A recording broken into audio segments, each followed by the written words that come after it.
is how we do it. This is how we do it. Got the crew on site. We're going to talk about growing your ITAD Partnership Network. Don't say no if you can't go. This is Brendan O'Byrne. Brendan is the Enterprise Services Manager for Guardian Data Destruction.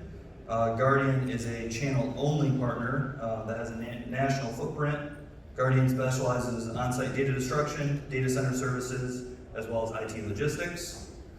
Brendan has 32 years experience in the ITAD and IT services industry in both operations and business development. Yeah, as I mentioned, today we're going to be talking about growing your ITAD partnership network. We're going to look at this topic really from two different angles. First is going to be really expanding your geographical footprint through partnerships, which is what these guys have a lot of experience with. And then we're also going to talk about really knowing what you're going to do in-house and really what your core focus is from a technical perspective and what you should really leverage outside of that core focus. Kyle and really the whole group will chime in on that. Kind of first off, I'm going to read a quote from probably one of the best business books ever, in my opinion, Jim Collins' Good to Great. A business is more likely to die from indigestion than starvation, meaning a business is more likely to die from too much opportunity than too little opportunity. Entrepreneurs like myself get a taste of success and we keep taking on more and more, diving into several different businesses and several different business units.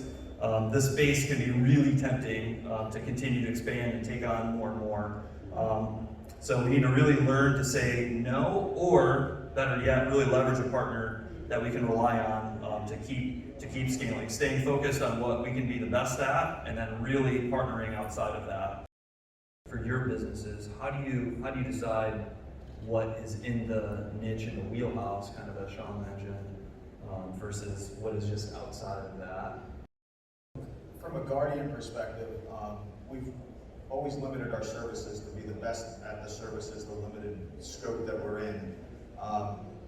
We're constantly having customers come to us and say, can you do this? So there's always those stretch opportunities. The executive team has always been excellent at knowing what that stretch is, that we can complete the level that we tell our customers we're going to perform to and their expectations. So we're not necessarily, going outside our lanes, but in those stretch opportunities, even when we're doing that, sometimes we have had to partner, and we do partner, either geographic or volume-wise, and we're just very selective in how we bring those partners on board to do that. But most of those are within stretch opportunities, not necessarily going out of our lane of service. For you, how do you evaluate if they are best in class, and then really managing that throughout the process? Because that's really always the hardest thing, is to find that perfect partner that fits from a value standpoint, you can trust, rely on. You start out with some bare, say, all right, who can I look at that pool? But I do think it's the same what you're talking about. We're looking in our environment, the NAID certification, so we NAID AAA certification. Then we go look and do some phone interviews and just start having that conversation. But what you're talking about, the trust and the personality of the principals down, and having that trust factor, because everything from up here within the organization push straight down the organization is the way I see it, and that we work well and gel well together. I find that as an excellent partner, but that subjective piece is crucial. Once you find that partner, what does the process look like to kind of really manage that relationship? What sort of KPIs are you looking at from a performance standpoint?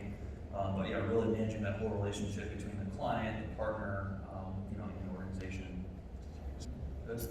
Yeah, I think it's as you're coming down in the organization, you clear that hurdle of we're going to work together, pushing it down to the operations level and getting them on the same page and gelling as much as the top when you were onboarding them is extremely important to make that project successful, and not just one, but all of them moving forward, because you can always, bad habits are hard to change. So if you don't create those ones, it'll flow much nicer. You guys have experienced some really big growth here over the last 5 years. What do you guys attribute that growth to? The growth, I would say, when we talk about trust, is when the vision 14 years ago, and inception of Guardian, it was, we knew right away that was going to be an issue with the vertical services and the narrow focus we wanted, that we were not going to go direct to market, that we felt initially that it was going to be, we were going to be channel partners. We were going to be the wholesale in between that organization. In the ITAD space, I've spent a long time in it, the trust factor is gigantic, that you're not going to run around your partner and create havoc. So from a Guardian perspective, that is inherent in when we started. So that when we're going out to our, to the ITAD and the VARs, there's a true partner relationship. I find that when we're talking to them and they don't know us, they're hesitant at first because that's not the norm for a lot of people to say they want to partner with you. So that trust factor is built into our business model. We have built a national presence, so that first 5 to 7 years of the organization, it's nice to say you're going to have a national presence with a fleet of 27 trucks, but actually accomplishing that over time is a lot of hard work and diligence. So as we brought up we've always been inherent in the IT logistics and the shred space. So bringing up that national presence, and when we talk about those stretch events when we're in the data centers and we're doing on-site shredding and we're doing IT logistics, it's what can you do for more? So we immersed ourselves a little bit more into the data center, into enterprise services and data center decommissioning. In those services. So all of those growth things, as we hit our stride with building that on a national presence, it's just accelerated that much further with putting all the work in the front end of those first 5 to 7 years of the organization. Within the data destruction world, we saw that when you talk about trust factor, especially within your heavily regulated markets like your healthcare and your financial, their threshold for letting assets off their site, it just went away because of regulation and because of the trust factor. So that has escalated significantly, and that's grown us significantly because we were ready for that space as it started to escalate, to those levels. We expanded the data center services, the IT logistics, and then also being able to take those 3 narrow verticals of service that we do and do combinations for customers while we're on site. So we can do the logistics, we can do the on-site shredding, we can do data center services, decommissions, all of that, and again, within those narrow vertical services have really shot Guardian and the trust factor within all the ITADs, the major organizations within our space, the ITAD and the VAR space, is really in creating that reputation of quality. We've never come into selling ourselves as the low-cost provider, but we are going to deliver the quality level that your customers, we're on site representing you, we're an extension of your team, that communications that goes back and forth to make it work properly, we're always going to deliver. And that has resonated throughout our customer base. How have you guys built that over time? Probably a difficult question, but in this space, it's everything, right? From a delivery standpoint, and you had mentioned taking it slow and bringing on boarding your vendors, that we all have business development people that can talk and get paid by the word. The operations and everything underneath it has to deliver, and as that happens, between it from an industry level to a customer per customer level, that trust has to be built all the way around. And as you do that, then you'll have the whole industry and customers, but it is a time sensitive and delivery and execution. When there's a new project, a new partner, what are the measures that you guys take to make sure that job is done right? From a perspective of getting the job done right, we're, first of all, when you talk about the project itself, you have to define the scope clearly between from a partner perspective, we're dealing with our partner and their customer.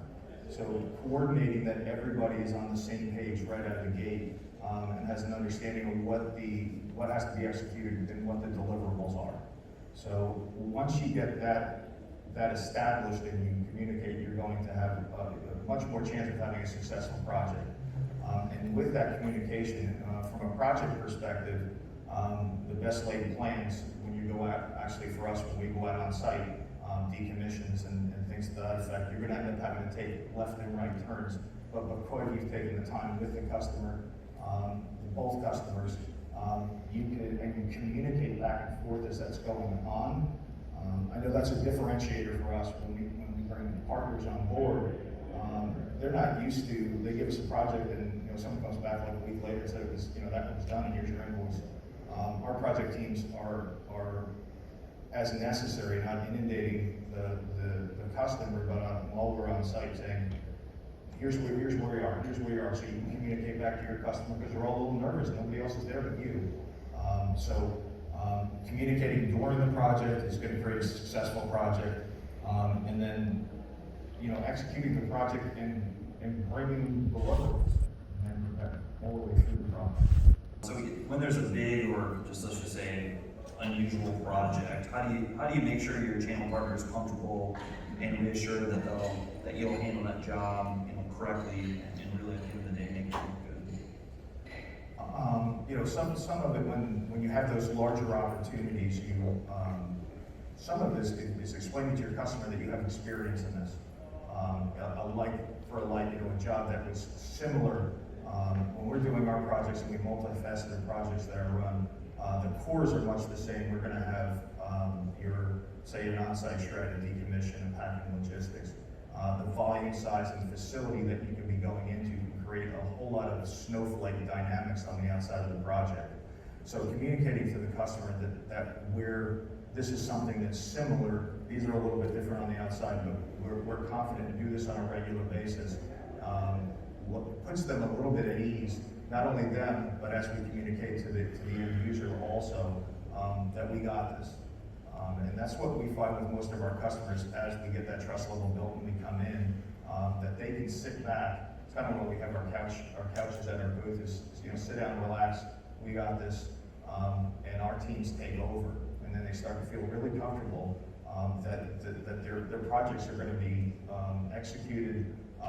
And if there are left and right turns, it's not if it's going to get done, it's how it's going to get done. We never bring a problem without a solution that's executable. The message is really simple. Don't say no if you can't go. Utilize strong partners to help you expand your business and be successful.